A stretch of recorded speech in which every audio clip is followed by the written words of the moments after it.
안녕하십니까. 수요일엔 방송으로 사귀어요. 수방사 저희 첫 방송을 시작하면서 저희가 이렇게 방송을 이렇게 기획하고 저희가 이렇게 방영하게 된 그러한 기획 배경 스토리라든지 기획의 의도를 조금 저희가 설명드리기 위해서 우리 친구들 교회 담임 목사님이신 김만영 목사님 어렵게 모셨습니다. 목사님 안녕하십니까? 예, 안녕하세요. 예. 저희가 코로나19 상황으로 인하여서 수요일에 수요 예배를 이렇게 오랫동안 드리지 못한 기간이 이렇게 길어졌는데 목사님께서 이렇게 수요 예배 대신에 이런 종합 방송을 조금 이렇게 했으면 좋겠다 이렇게 목사님 말씀해 주셔서 저희가 기획하고 이렇게 구상을 하고 만들게 되는데 처음 이것을 기획하게 되실 때 생각하셨을 때 어떠한 의도로 이런 걸 했으면 좋겠다라고 생각하셨는지 그 의도를 좀 설명해 주시면 좋을 것 같습니다. 예. 목사에게 있어서 주된 관심은 우리 성도님들이 계속해서 영적으로 성장하고 하나님과 참 행복한 시간, 또 예수 믿는 것이 얼마나 부유하고 풍성한 것인가를 아는 것이라고 그렇게 생각을 하고 있습니다. 그래서 일반적으로 이제 우리가 보편적으로 교회 안에서 뭐 훈련도 하고 또 예배도 드리고 그렇게 해왔는데 코로나 바이러스 사태가 이렇게 되면서 사실은 여러 가지 훈련도 못하고 주로 이제 예배만 드리게 되는데 주일 예배는 그렇다 손치고 이제 금요 기도회도 또 기도회의 특징이 있는데 수예배를 오랫동안 쉬어왔어요. 그래서 다시 예배 형태로 이렇게 가는 것보다 우리 성도들에게 크리스천의 부요함이 얼마나 풍성할 수 있는가를 좀 더 이렇게 인식할 수 있도록 하기 위해서 좀 더 다른 접근을 해봤으면 좋겠다라고 이렇게 생각을 했는데 저도 이렇게 신앙생활을 해보면서 보니까 하나님의 말씀을 아는 것도 참 우리를 부유케 하지만은 또 자연 속에서 이렇게 드러난 하나님의 그러한 은혜들 이것도 참 부유하고 또 신앙의 선배들이 뭔가 이루어놓은 발자취들을 이렇게 쭉 살펴보는 것도 우리를 참 부유케 한다라는 것을 많이 깨닫게 되었습니다. 그래서 짧은 시간이지만은 수요일 날 그런 좀 다양한 것들을 좀 여기에 포함시켜서 결과적으로 우리 성도들이 예수 믿는 즐거움 또 예수 믿는 행복 그리고 예수 믿음으로 말미암아 누릴 수 있는 축복과 은혜 이런 것들이 무엇인가를 좀 풍성하게 알 수 있도록 돕는 데 관심이 있어서 이 프로그램을 기획하게 되었습니다.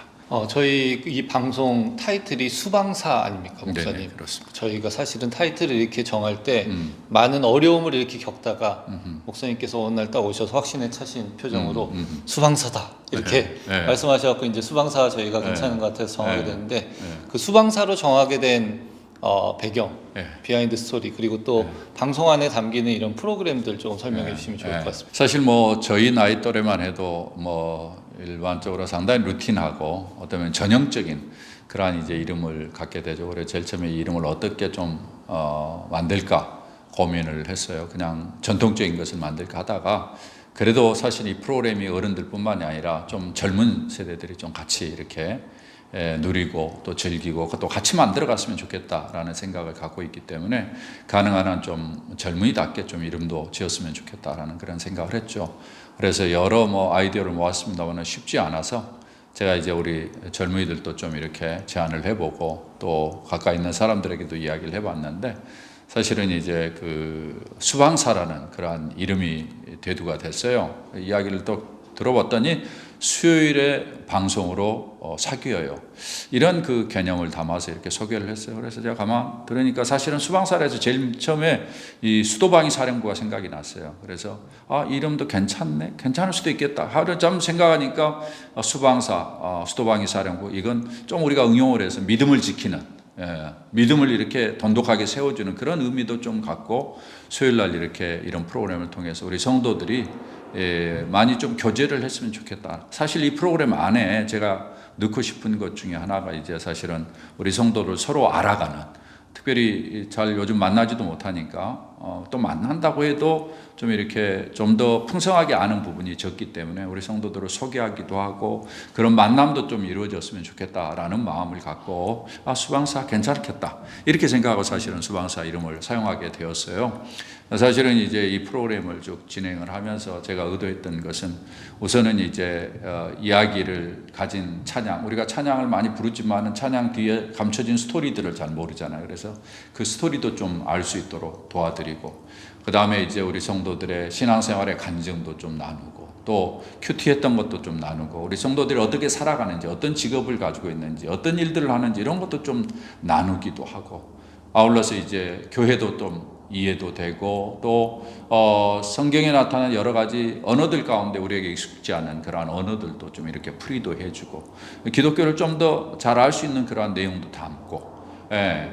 그리고 이제 우리 뭐 아트 이렇게 그림이라든지 또 건축이라든지 사진이라든지 여러 에어리아 속에서 크리스천의 삶을 드러낼 수 있는데 그런 것들도 좀 나누면서 좀 풍성하게 이렇게 사귀는 그런 아름다운 장이 되었으면 좋겠다 이런 마음을 갖고 사실은 그 제목이 괜찮다 이렇게 해서 저는 받아들이게 되었습니다. 그래서 아마 이 프로그램 속에는 그런 다양한 것들이 좀 제공되면서 우리 모두를 부유하게 하지 않을까 그렇게 해서 기대를 해봅니다. 예, 저희 이번 주에 이제 방송을 목사님 처음 시작하게 되는데 마지막으로 우리 성도님들에게 바라는 점 있으시다면 말씀해 주시면 좋을 것 같습니다. 네, 우리 성도님들 여러 가지 아마 유익을 누릴 수 있으리라고 제가 기대를 합니다. 처음부터 우리가 사실은 전문가가 아니기 때문에 좀 만들어내는 것이 어색할 수도 있으리라고 생각합니다. 그러나 우리 성도님들이 많이 좀 참여해 주셔서 우선은 지금 우리 교육자들이 시작해서 제공되는 이런 프로그램들을 통해서 유익을 얻을 수 있기를 부탁을 드리고요. 아울러서 앞으로 계속해서 이건 교육자들이 만들어낸 것이 아니라 성도들이 같이 만들어내는 것입니다. 여러분 보시면 알겠지만 대부분 이제 참여하는 분들이 우리 교육자들이 우리 성도님들이 많이 참여하게 될 것입니다. 저는 이제 성도님들이 나오셔서 간증도 하고 큐티도 나누고 인터뷰도 하고 이런 것도 소중하지만은 여러분 가운데 특별히 예술이라든지 이런데 좀 건축이라든지 사진이라든지 그림이라든지 여러 에어리아의 좀 찬양이라든지 은사가 있는 분들은 또 관심 있는 분들은 참여해서 좋은 자료들을 좀 정리도 하고 우리 성도들에게 소개도 하고 그러면서 좀 참여하면은 제가 봤을 때 멋진 아마 프로그램을 하나 만들 수 있지 않을까 생각합니다. 그래서 이 프로그램이 단순히 그냥 몇몇 교육자에 의해서 만들어져 우리에게 제공된다 그렇게 생각하지 말고 우리 성도들이 우리 교회의 부유함과 예수 믿는 것의 행복이 무엇인가를 서로 누리기 위해서 같이 만들어가는 그런 아름다운 장이 되었으면 좋겠다 이런 생각을 갖고 있습니다. 그렇게 여러분이 협조해 주시고 또 열심히 참여해 주시기를 부탁을 드립니다. 지금까지 친구들 교회 담임 목사이신 김만영 목사님이셨습니다. 감사합니다. 감사합니다.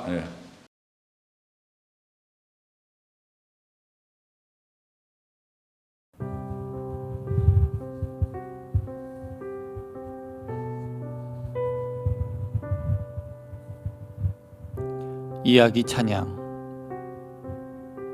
첫 번째 시간 나 같은 죄인 살리신 존 뉴턴.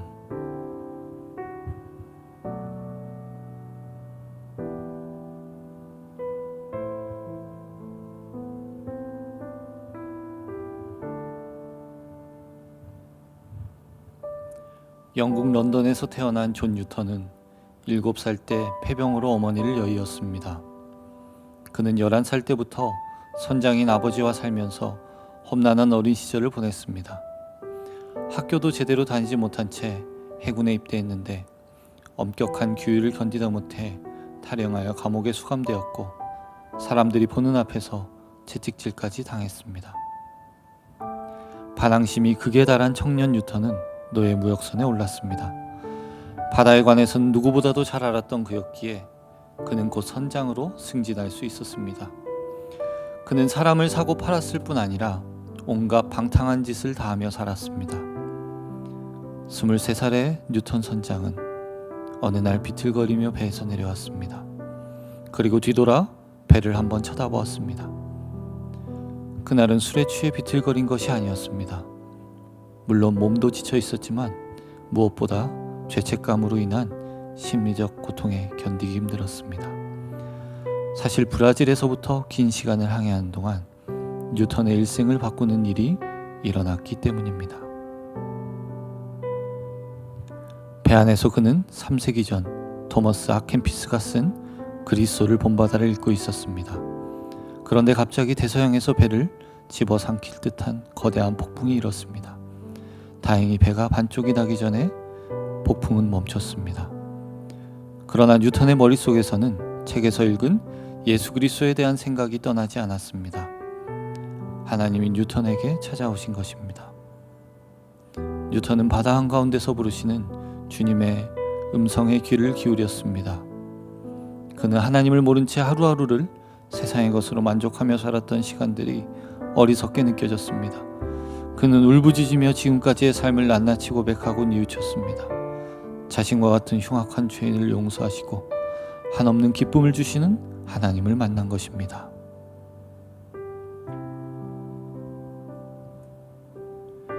뉴턴은 노예 무역선의 마지막 한 해를 끝으로 모든 죄의 사슬도 마지막이라고 되뇌었습니다.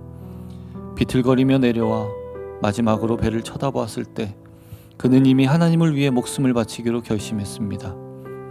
그때까지만 해도 뉴턴 같은 망나니가 목사가 되리라고는 아무도 상상하지 못했습니다. 그러나 하나님은 아셨습니다.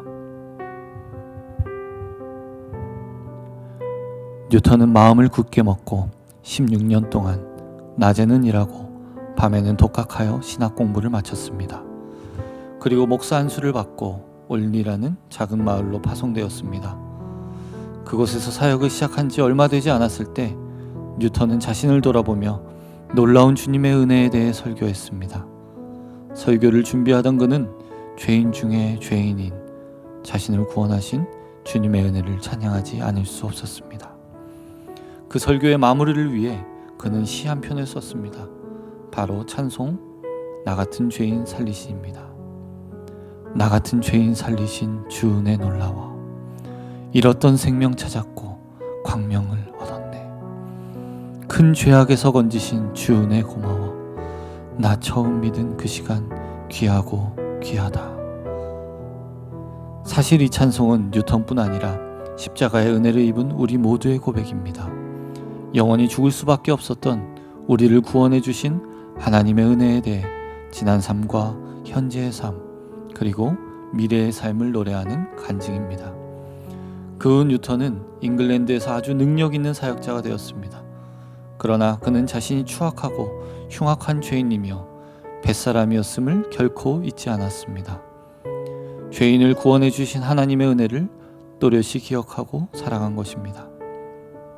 인생의 성향이 질 무렵 그가 런던에서 사역하고 있을 때 그는 한 손에는 성경책을 다른 손에는 찬송가를 들고 노예선 복장을 한 채 강단에 올랐습니다.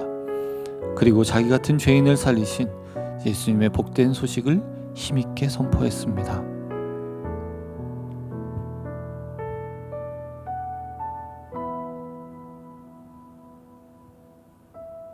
뉴턴이 나이가 많아져 사역을 힘들어할 무렵 한 교인이 찾아와 이제 건강이 좋지 않으니 은퇴하시는 것이 어떻습니까? 하고 권했습니다. 그러나 뉴턴은 단호히 말했습니다.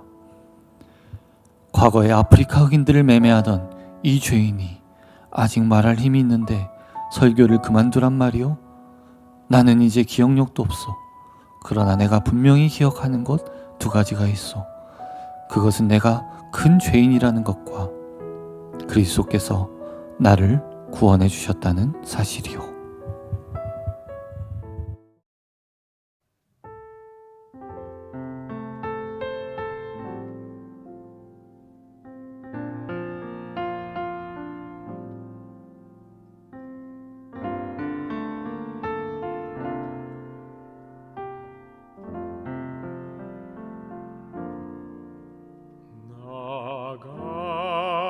같은 죄인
주님의 은혜라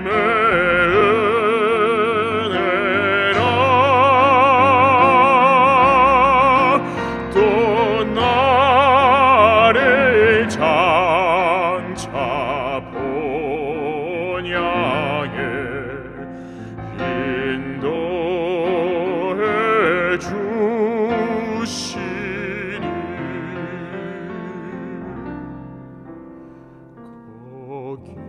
거기서 우리 영원히 주님의 은혜로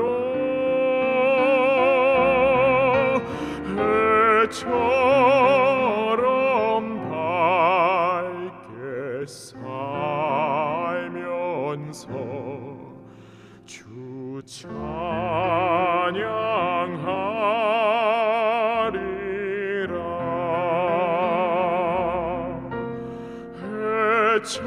해처럼 밝게 살면서 주 찬양하리라.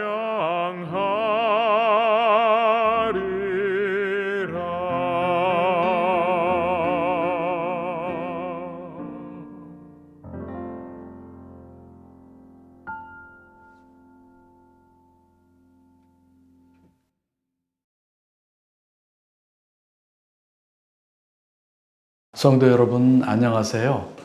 오늘 이 시간에는 제가 성경상에 나오는 용어들, 특별히 우리가 흔히 쓰지만은 그 용어가 그 성경상에 어떻게 사용되고 있는가, 또 그 깊은 의미는 어떠한 것이 있는가, 이러한 것을 살펴보면서 잠깐 우리가 함께 살펴보려고 합니다. 오늘 우리가 수방사의 첫 방송인데요. 모두 다 성경상의 용어 중에서 할렐루야 이 말을 좀 깊이 있게 성찰했으면 좋겠다는 의견이 있어서 제가 할렐루야를 택해서 이렇게 들고 나왔습니다. 이 할렐루야라는 말은 히브리 말입니다. 히브리어의 그 할렐이 찬양하다는 뜻이거든요. 그 다음에 우라는 복수 2인칭 인칭 대명사가 붙어서 그 다음에 거기다가 또 여호와의 축약형인 야가 붙었어요. 그래서 히브리 단어 3개가 함께 뭉쳐진 그런 단어입니다. 그 단어를 제가 이렇게 갖고 나왔는데요. 그 단어 형태는 이렇게 생겼습니다. 히브리 말은 우리랑 다르게 우에서 자로 읽게 돼요. 우리는 자에서 우로 읽지 않습니까? 그래서 할렐루야 이렇게 됩니다. 그래서 이 히브리 말이 좀 어렵죠. 그래서 그렇다면 그 의미는 뭐겠어요? 여호와를 너희는 찬양하라, 이런 명령형이 되는 것입니다. 그런데 영문에서는 이것을 그 praise의 여호와 또는 praise the Lord 이런 식으로 번역을 했습니다. 근데 우리가 흔히 복음성가 같은 데 들어보면 할렐루야 이렇게 하기도 하지만은 알렐루야 이렇게 부르기도 하잖아요. 그 알렐루야는 왜 알렐루야가 됐냐 하면은 히브리어의 그 해 발음, 할렐루야의 요 할이 요 해거든요, 히브리어로. 이 해 발음이 그 기시금인데 그 헬라어로 이렇게 번역된 것은 기원전 2, 3세기에 왜 세투아진트라고 그래서 70인경으로 유대인 디아스포라들을 위해서 그 알렉산드리아에서 헬라말로 히브리 성경을 번역했거든요. 그때 번역하면서 그 헬라말로 그 알릴루야 이렇게 번역했습니다. 그 해의 기시금이 그 영어식으로 말하면 그 H 발음인데 그 H가 헬라 말에서는 에타라고 그래서 아 발음이 나요. 그래서 알릴루야 이렇게 번역을 했습니다. 그래서 라틴어 계통에서도 그 H 발음이 단어의 앞에 나오면 묵음이 되는 경우가 많거든요. 그래서 라틴어에서는 그걸 받아들여서 알렐루야 이렇게 번역해서 사용하고 있는 것입니다. 로마 카톨릭이 올해 라틴어를 가지고 계속 성경을 선포하고 이랬기 때문에 알렐루야라는 단어는 하여간 올해 우리 신앙의 선배들이 사용한 그런 단어입니다. 이 야라고 여호와의 축약형 이 야는 성경에서 사용된 용례가 굉장히 많습니다. 그 대표적인 게 오바댜는 하나님을 섬기는 자 이런 뜻이고요. 우리가 잘 아는 엘리야, 여호와는 나의 하나님이다. 그 다음에 이사야, 여호와는 구원이시다. 또 즈가리야는 여호와를 섬기는 자 이런 뜻입니다. 그래서 이 야를 유대인들은 자기 인명에다 많이 갖다 썼습니다. 여호와를 찬양하라, 주의 이름을 찬양하라, 또 하나님을 찬양하라는 말은 성경에 구약이 한 160회 정도 나온다고 그래요. 그 중에서 시편에 할렐루야 이 단어를 사용해서 직접 쓴 것은 시편에 한 23회 정도 나오고 요한계시록에서는 요한계시록 19장에 4회 정도 등장하고 있습니다. 특히 할렐루야는 시편 기자가 모든 사람을 예배에 초청해서 하나님께 노래로 영광 돌릴 때 감탄사로 사용했고 시편의 많은 경우에 처음과 끝에 이 단어가 나타나는 경우가 왕왕 있는데요. 시편 104편, 106편, 111편, 118편, 또 120편, 136편, 146편에서 150편 등에서는 각 시편의 시작 또는 마지막에 이 할렐루야가 사용되고 있습니다. 그래서 이들 시편을 특별히 할렐시라고 그렇게 부르고 있어요. 특별히 대할렐이라고 부르는 시편 120에서 136편, 또 시편 136편에서 150편은 특별히 성전에서 매일 아침 제사 때 사용된 것으로 그렇게 학자들은 보고 있습니다. 신약의 요한계시록에서는 세상 마지막 때 바벨론으로 상징되는 그러한 사탄의 세력이 심판받고 어린 양의 혼인잔치가 벌어지지 않아요? 그때 승리한 큰 무리가 구원과 영광과 능력의 하나님을 향해 크게 외쳐 부를 때 이 할렐루야가 언급되고 있습니다. 시편에는 언약 백성들, 그러니까 하나님의 그 백성들의 삶의 실존이 그것이 어두운 것이건 밝은 것이거든 적나라하게 표현하고 있지 않습니까? 그래서 시편을 인간 영혼을 반영하는 거울이라고 하는데요. 시편에는 사실 세 가지 중요한 주제가 등장합니다. 그 하나가 바로 기도를 히브리 말로 테필라라고 그러고, 그 다음에 감사는 토다라고 그러고, 그 다음에 찬양을 테일라라고 그러는데요. 그것이 바로 하나님 백성의 그 삶에 있어서 삼중주라는 거예요. 우리 크리스찬에게도 마찬가지죠. 여러분, 우리 그리스도인들은 하나님을 신뢰하는 사람은 기도하지 않습니까? 그러나 기도는 언제나 찬양으로 끈을 맺게 됩니다. 끝을 맺는 거죠. 왜 그러냐면 궁극적으로 우리가 승리를 확신하기 때문에 그런 건데요. 파도가 일렁이는 창파에 배를 띄웠지만 이 배의 긴 항해 끝에는 천상의 포구가 있다. 소원의 항구에 우리를 인도하신다. 그런 것을 우리가 믿기 때문에 그런 것입니다. 그래서 탄식과 절기로서의 기도는 언제나 하나님의 위대하심과 신실하심을 노래하는 찬양으로 끝을 맺게 됩니다. 이것은 시편에 붙여준 원래 제목이 그들은 이것을 기도집이라고 붙이지 않았어요. 기도집, 그러니까 테필림이 아니라 이것을 찬양집, 테일림이라고 유대인들은 붙였습니다.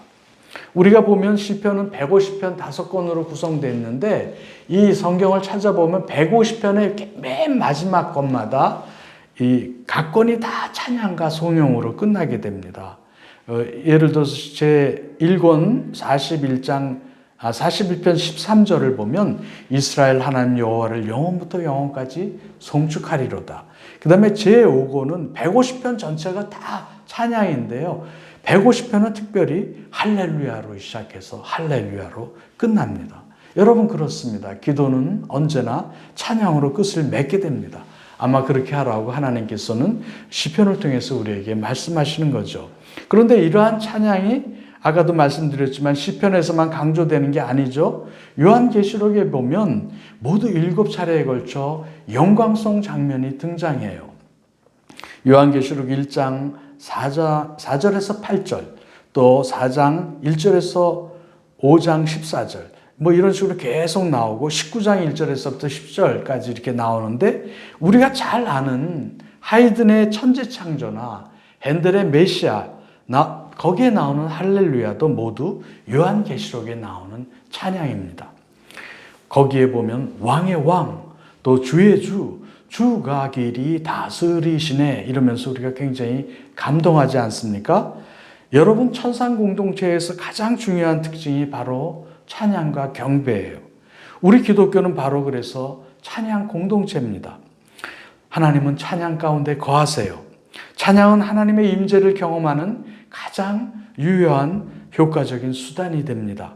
요한 세바스찬 바도 그랬다고 그래요. 하나님께 드리는 음악이 있는 곳에 하나님은 항상 은혜로운 임재로 가까이 하신다. 여러분, 하나님의 임재를 경험하고 싶으세요? 심령으로 여러분 찬양하시기 바랍니다. 하늘이 열리는 체험을 여러분들이 하실 수 있을 것입니다. 찬양할 때 악한 영이 떠나갑니다. 찬양할 때 치유가 일어납니다. 찬양할 때 기적이 일어납니다. 찬양할 때 고난 가운데 만지시는 하나님의 손길을 우리가 경험하게 되는 것입니다. 하늘문이 열리고 새로운 은혜의 세계가 열리게 됩니다. 그래서 여러분, 늘 찬양을 가까이 하세요.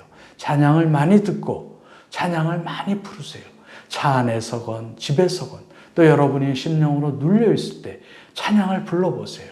그러면 하나님께서 여러분을 만지시는 경험을 여러분의 삶 속에서 꼭 하실 줄 믿습니다.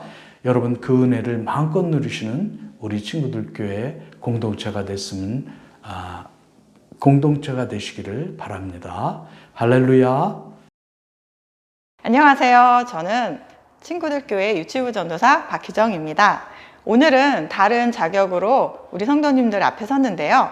노인 스포츠 지도사, 그리고 유소년 스포츠 지도사 국가 자격을 가진 필라테스 강사 박희정입니다.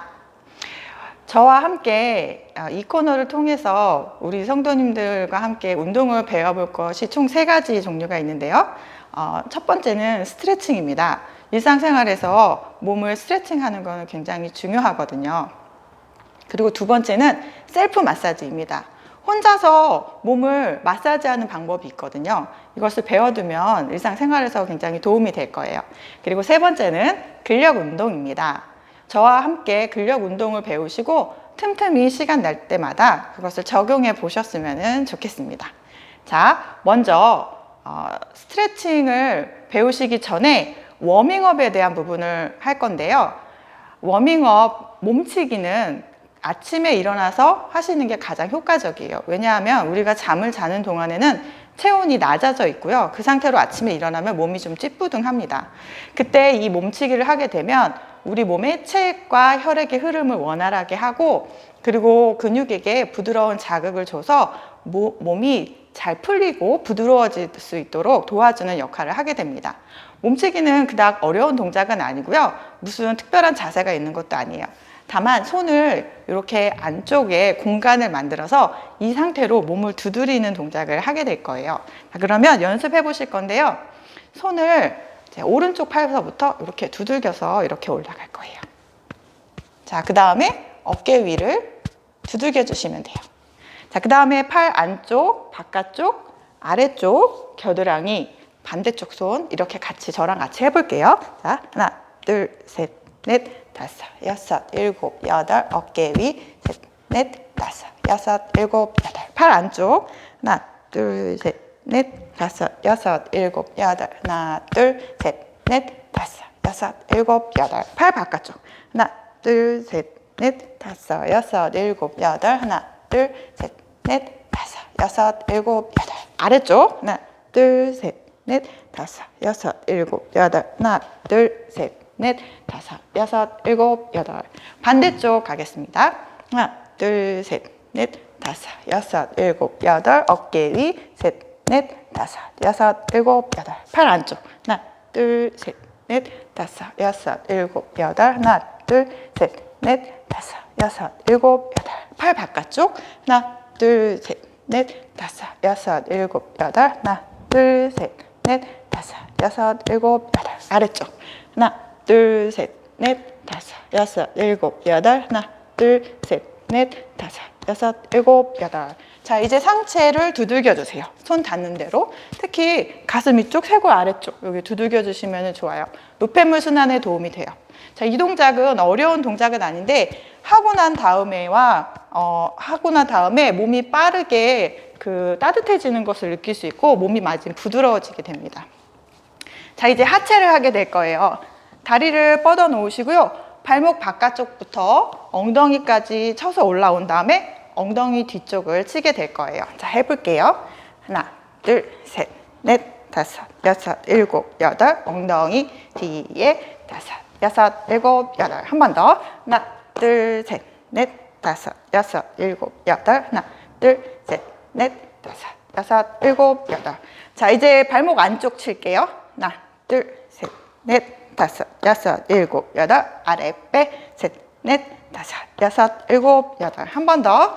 하나, 둘, 셋, 넷, 다섯, 여섯, 일곱, 여덟. 하나, 둘, 셋, 넷, 다섯, 여섯, 일곱, 여덟.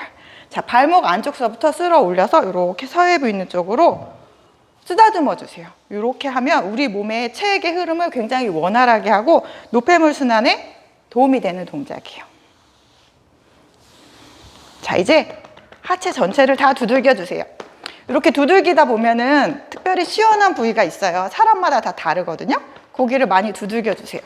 이제 많이 걷거나 서 있으신 분들은 종아리를 두드리면 굉장히 시원해요. 자, 이렇게 두들겨 주시면 됩니다. 자, 이러면 몸이 따뜻해지면서 부드럽게 풀리는 효과가 있어요. 자, 이제 두 번째 스트레칭 배워보겠습니다. 특별히 우리가 잘 결리는 부분이 바로 어깨 위인데요. 여기는 우리가 일상생활에서 어깨를 안쪽으로 이렇게 말고 일을 하는 경우가 많아서 앞쪽 근육이 많이 경직되어 있는 상태가 됩니다. 그리고 또 우리가 핸드폰이나 또는 컴퓨터를 할 때 목이 이렇게 빠진 상태로 있는 경우가 많은데요. 본인이 그런 자세로 있는지 잘 몰라요. 그렇게 되면은 뒷목이 결리게 됩니다. 자, 그런 결림을 빠르게 해소할 수 있는 스트레칭인데요. 손을 앞으로 모아서 여기는 안 붙어도 돼요. 먼저 호흡을 깊게 마시고 내쉬면서 팔꿈치를 어깨를 지나서 뒤로 활짝 여시는 거예요. 자, 다시 한번 마시면서 앞으로 가볍게 힘 풀었다가 내쉬는 호흡에 뒤로 활짝 열어주는데요. 내쉬는 호흡을 5초에서 6초 길게 가져가시면서 뒤쪽으로 활짝 열 수 있는 만큼 열어주세요. 다시 한번 마시고 내쉬고 하나, 둘, 셋, 넷, 다섯, 여섯. 한 번 더 할게요. 마시고 내쉬고 하나, 둘, 셋, 넷, 다섯, 여섯. 네, 이 동작은 여기 앞쪽에 근육을 풀어줄 뿐만 아니라 목에도 긴장을 풀어주는 운동인데요. 병원에서 목 디스크가 있는 분들에게 추천하는 운동 방법 중에 아주 중요한 운동 방법입니다. 자, 마지막 세 번째, 오늘은 필라테스 호흡에 대해서 배워보도록 할 거예요. 저랑 같이 앞으로 필라테스라는 운동을 진행하기 전에 가장 먼저 해야 될 것이 호흡인데요. 필라테스 호흡은 그냥 일반 복식 호흡과는 좀 다릅니다. 복식 호흡은 우리 몸 안쪽의 횡격막을 크게 확장시켰다가 수축시키는 방법으로 하는 거는 마찬가지인데요. 필라테스는 복부가 아니라 요 갈비뼈를 이렇게 옆으로 확장시켰다가 수축시키는 방법으로 호흡을 합니다.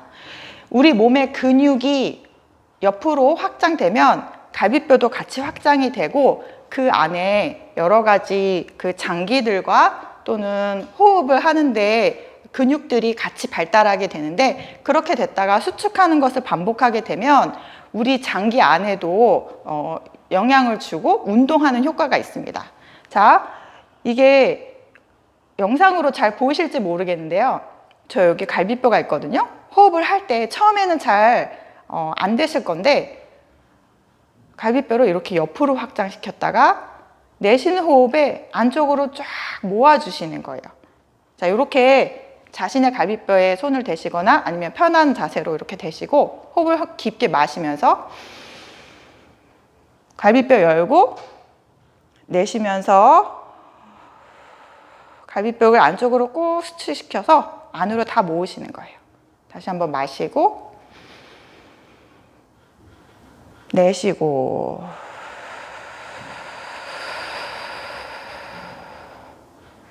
마시고 내쉬고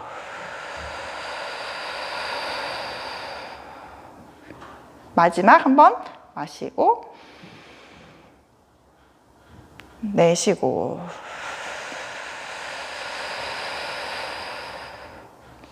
자, 이 호흡을 하실 때는 처음에 연습이 잘 안 된다 하더라도 갈비뼈의 확장에 집중하시고 내쉬는 호흡에는 갈비뼈를 안쪽으로 꽉 조여준다는 느낌으로 그렇게 연습하시다 보면은 하나씩 하나씩 연습할 때 이 갈비뼈가 움직이는 게 우리 성도님들이 느껴지실 거예요. 이 호흡을 하고 나면 나중에 이제 필라테스의 어떤 동작과 함께 호흡을 하게 되는지 천천히 알려드리겠습니다. 제 영상을 보시고 혹시 궁금한 점이 있으시거나 아니면 평상시 건강에 대해서 가지고 계셨던 의문점이 있다면 나중에 알려주시면 제가 다음 영상에서 그에 대한 답과 또 운동 지도 방법에 대해서 알려드리도록 하겠습니다. 감사합니다. 안녕하세요 여러분. 우리 수방사 마지막 시간입니다. 우리 가볍게 걷는 기독교 문화 산책이라고 이름을 지었습니다. 기독교 문화 산책인데 여기 굳이 가볍게 걷는이라고 제가 넣은 이유는 이렇게 너무 이렇게 막 예술 너무 머리 아픈 그런 복잡한 이야기라기보다는 하나의 작품을 설명드리고 그 안에 있는 비하인드 스토리 이런 것들을 여러분에게 이렇게 가볍게 소개해드리는, 그래서 여러분의 교양이 한층 이렇게 업그레이드되는 그러한 일들로 저희가 기획을 하고 이렇게 마련을 했습니다. 가벼운 마음으로 함께 따라와 주시면 좋을 것 같습니다. 여러분 이 그림 혹시 보신 적 있으신가요? 이 그림 여기 가운데 보시면 이제 아담이 이렇게 손을 뻗고 있고 하나님이 이렇게 다가오시는 천지 창조, 그 중에서 아담의 창조의 부분입니다. 여러분 너무나도 잘 아시는 작품일 텐데요. 제가 처음으로 가볍게 걷는 기독교 문화 산책 이렇게 고를 때 여러 가지 많은 작품들 중에서요, 뭐 예술, 음악, 건축 여러 가지, 뭐 문학 여러 가지 있지만 그 중에서도 천지 창조라는 작품이 담긴 이 미켈란젤로의 그림을 소개했습니다. 왜냐하면 저희가 이 방송을 처음 시작할 때 이 천지 창조 처음에 in the beginning 태초에 이 말씀을 이렇게 담은 그림을 소개해 드리는 것보다 더 좋은 작품은 없다고 생각했기 때문에 제가 이렇게 준비를 했습니다. 여러분 뭐 미켈란젤로 잘 아시죠? 미켈란젤로, 레오나르도 다빈치, 라파엘로 뭐 이런 사람들 굉장히 유명한 중세 예술가들입니다. 이름이 굉장히 깁니다. 미켈란젤로 디 로도비코 부오나로티 시모니 이렇게 생겼습니다. 뭐 자화상인데 직접 그린 거는 아닌데요. 사실은 여러분 이 시스틴 예배당의 천장 벽화, 이 놀라운 작품을 그린 이 미켈란젤로는 사실은 그림에 이렇게 조예가 있는 사람은 아니었습니다. 그림의 전문가가 아니었습니다. 이 사람은 조각의 전문가입니다. 조각, 이 사람의 전공은 조각입니다. 여러분이 아실 만한 여러 작품들을 만들었습니다. 피에타 여러분 잘 아시죠? 피에타, 그리고 또 다비드상 여러분 잘 아시는 이런 작품들을 만든 사람입니다. 그리고 실제로도 미켈란젤로는 이런 그림에 대한, 회화에 대한 이렇게 회화는 저급한 것이고 조각이 이렇게 더 우월한 것이다 이런 생각을 가진 사람이었습니다. 그래서 나는 회화가 조각을 닮으면 닮을수록 좋지만 조각은 그림을 닮을수록 싫어진다.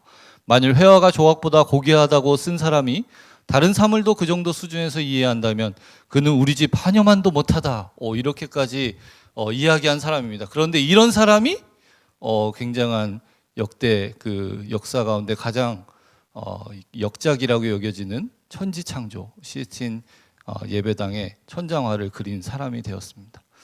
그래서 실제로 최고의 예술가는 대리석의 내부에 잠들어 있는 존재를 볼 수 있다. 조각가의 손은 돌 안에서 자고 있는 형상을 자유롭게 풀어주기 위하여 돌을 깨트리고 그를 세운다. 조각은 이렇게 뭐 그림을 이렇게 대충 묘사하는 그런 수준이 아니라 그 안에 대리석 안에 잠들어 있는 어떠한 그 형상을 이렇게 밖으로 꺼내주는 이러한 역할을 한 사람인데 이것이 진정한 예술이다. 이렇게까지 생각했던 사람입니다. 그런데 그가 율리오 2세라는 교황 율리오 2세를 만나면서 그의 인생이 조금 이렇게 변해가기 시작합니다. 이 교황 율리오 2세는 바티칸 대성당 안에 자기를 위한 마우솔레움, 즉 성대한 묘를 마련하고 싶어 했습니다. 그래서 그것을 미켈란젤로에게 의뢰했습니다.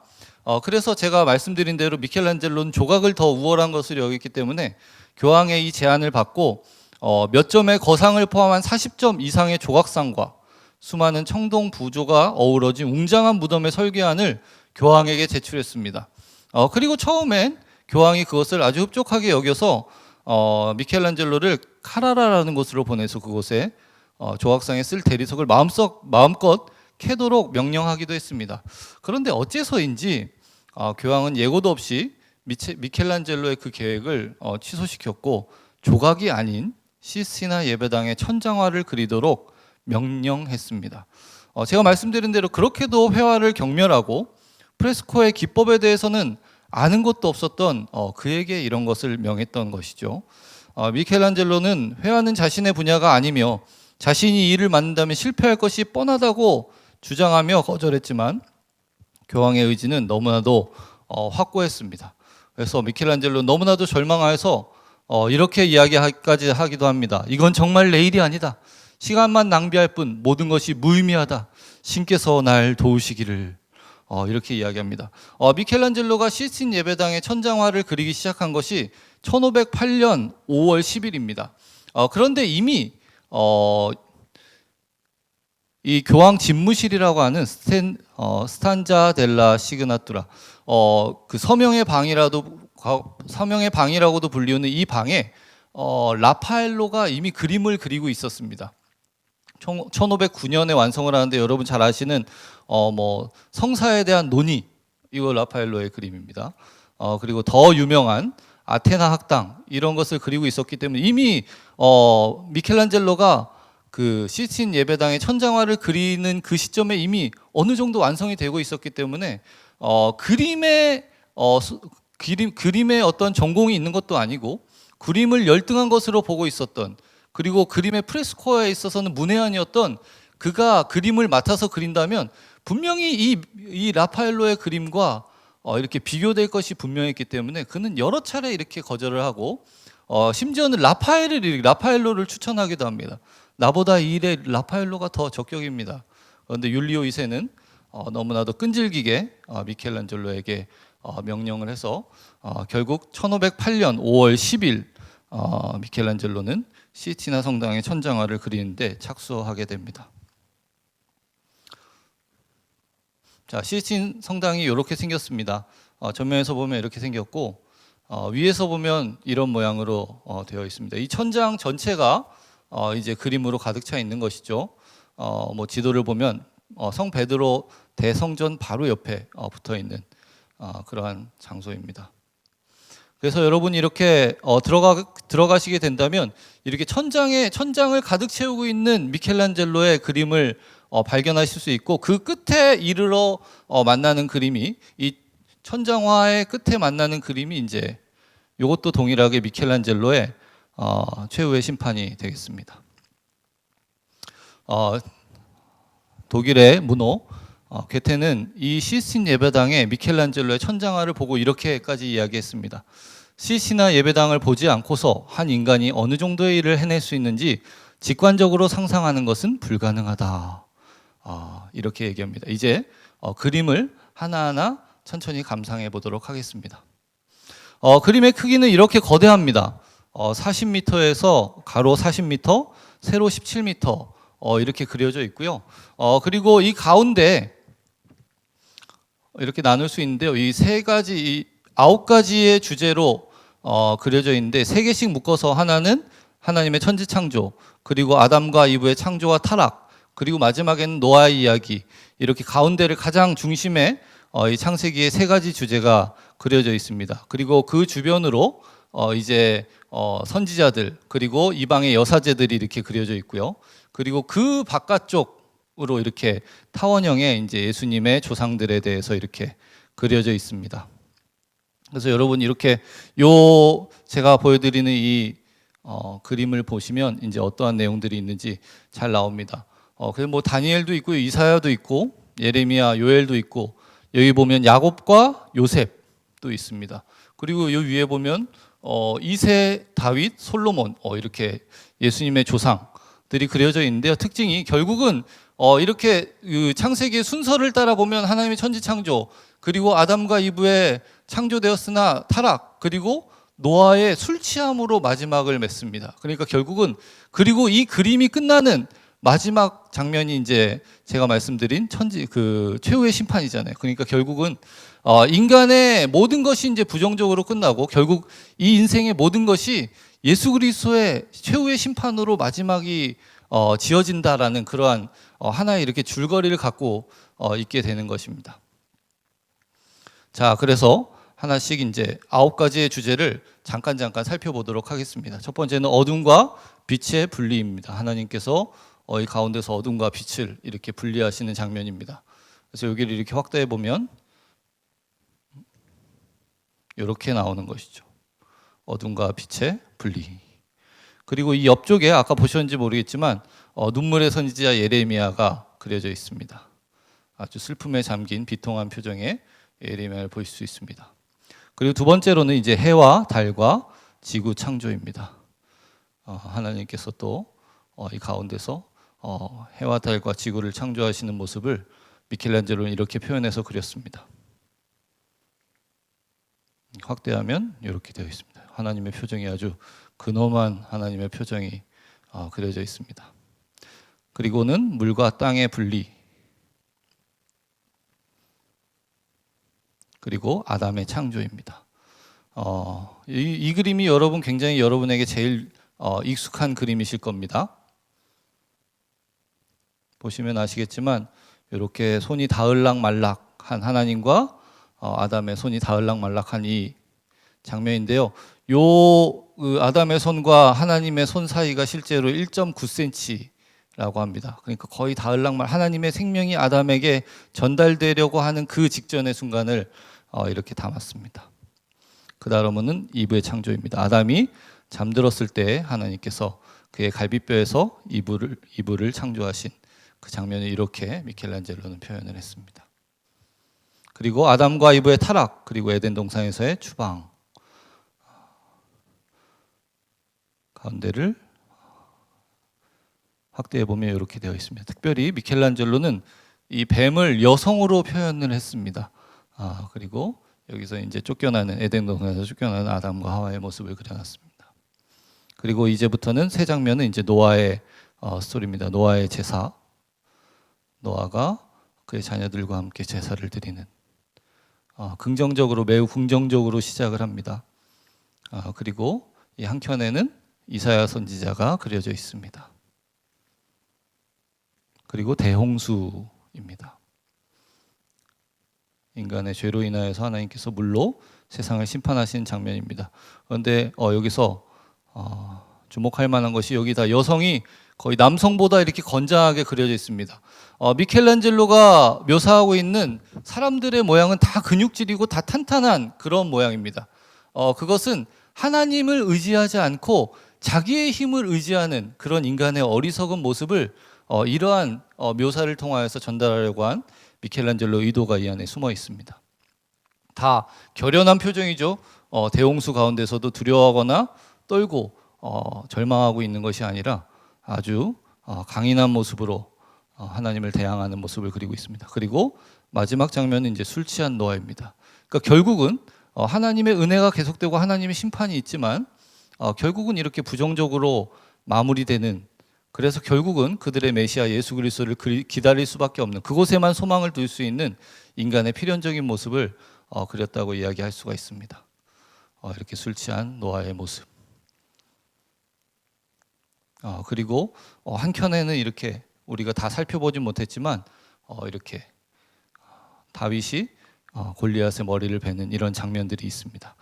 여러분 시간 관계상 제가 가볍게 걷는 거기 때문에 아주 상세하게 이렇게 설명드리지 못하고 이 그림의 비하인드 스토리와 그 안에 담겨 있는 미켈란젤로의 그림의 화풍을 통하여서 그가 어떤 것을 의도했는지를 우리가 잠깐 살펴봤습니다.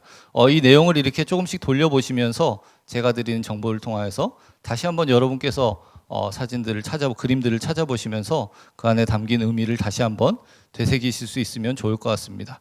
오늘 저희가 준비한 내용은 여기까지입니다. 어떻게 즐거우신 내용이었는지 모르겠습니다. 저희가 처음 이렇게 기획을 하고 저희가 처음 이렇게 시작하는 거라서 여러분 보시기에 조금 이렇게 어설퍼 보이실 수도 있고 뭔가 이렇게 막 우왕좌왕하는 것 같은 그런 모습으로 생각하실 수 있는데 앞으로 여러분 더욱더 발전하는 저희가 될 수 있도록 최선을 다하겠습니다. 여러분도 많이 격려해 주시고 여러 가지 부분에서 여러분께서 많이 적극적으로 참여해 주시고 도와주신다면 더욱 좋은 방송이 되어 갈 것 같습니다. 오늘 지금까지 우리 수방사 방송을 함께 시청해 주셔서 너무 감사합니다. 우리 다음 주에 뵙도록 하겠습니다. 감사합니다.